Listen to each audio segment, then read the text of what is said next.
د کوزدیر مین ګیټوي بابیدیر او باډوان چوک ترمنځ مرخاته طرف ته د پیسو حیات خان اینڈ سنس پیټرول پمپ باضابطه پرانیسته شوې ده.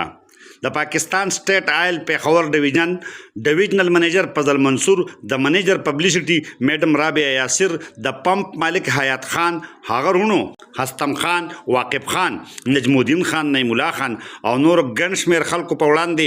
پیتې په کټ کولو پرانیسته کړې ده.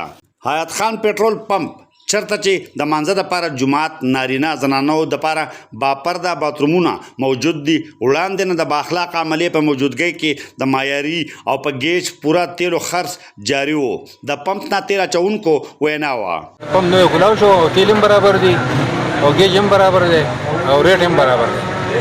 ځکه وله راځم ورته ما یو دا یو د پولیسو کافي څه زه خو په خپل ځای د بټخیل یم، خو زه خو چې کله هم پټرول اچوم نو زه کوشش کوم چې یاره په دې پول راوړم او دا نوی پمپ جوړ شوی دی نو لکه د دې ګیج هم ټیک دی،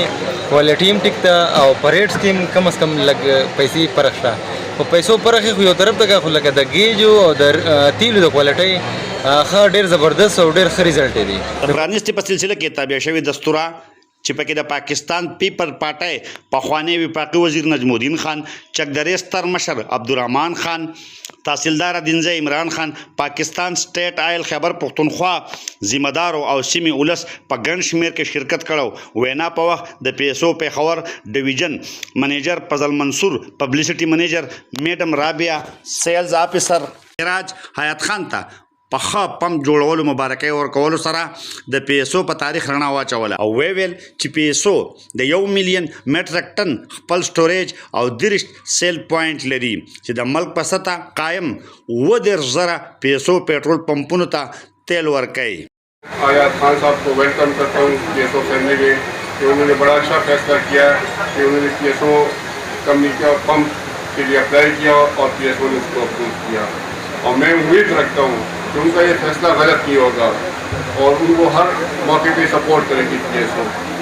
جیسے کہ آپ جانتے ہیں کہ پی ایس او ایک نیشنل کمپنی ہے، ملکی کمپنی ہے اور اس کا جتنا بھی پروفٹ جاتا ہے وہ پی ایس او پاکستان کے اوپر ہی خرچ ہوتے ہیں. یعنی باقی تقریباً 35 آئل مائننگ کمپنیز ہیں، ان کا جتنا بھی پروفٹ ہے وہ اٹھا کے لے جاتے ہیں باہر اور پاکستان پی ایس او کا جو پروفٹ ہے وہ ملک کے اندر خرچ ہوتا ہے، تو یہ ایک اچھی بات ہے. اور RSCH میاں شکیل کی طرف سے حیات صاحب کو بہت بہت مبارک دیتی ہوں کہ انہوں نے اس اتنی خوبصورت جگہ پہ اتنا خوبصورت پمپ ہمیں بنا کے دیا اور ہمارے پی ایس او کے تاج میں ایک ہیرا جو ہے وہ جڑ دیا. اللہ تعالیٰ آپ کی کاروبار میں بہت برکت دے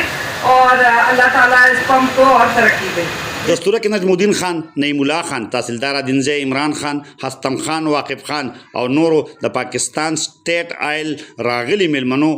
فضل منصور، رابعه یاسر، میراج او نورو ته د پمپ د مالک حیات خان لخوا شیلډونه او تحفې هم ورکړې. په دې موقع رابعه یاسر پمپ کې جوړ شوي ماټ پرانیسته هم وکړه. محمد اسرار، خیبر نیوز، چکدره، کوزدیر.